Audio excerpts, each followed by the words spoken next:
अन्नाचं रक्त जो करतोय तो दिसतोय का नाही, पण आहे त्याचं नाव देव. देव आहे. एकाने सांगितलं पटलं नाही आपल्याला, नाही पटलं, त्याला दुसरं उत्तर. मी तुम्हाला देव आहेच म्हणायला येईल 2 मिनिटात. दुसरा प्रश्न, झाड लावलं, खाली गेलं त्या मुळ्या, वर आले ते खोड. हे बरे, खाली गेल्या त्या मुळ्या, वर आले ते खोड, खोडाला आल्या फांद्या, फांद्याला आली पानं, पानाला जवळ आली फुलं, फुलाला झाले 4 भाग, निडलपुंज, दलपुंज, पुमंग, जायंग. In English it is called calyx, corolla, androecium and gynoecium. मग मी एज्युकेटेड लोकांना प्रश्न विचारतो, मुळात घातलेलं पाणी शेंड्यात गेलंच कसं? हे कोणत्या इंजिनियरचं कंस्ट्रक्शन आहे? त्या इंजिनियरचं नाव देव आहे.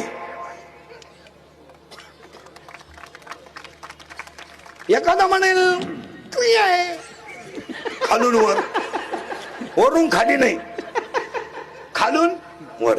त्याला तिसरा प्रश्न, नारळात पाणी आलंच कुठून?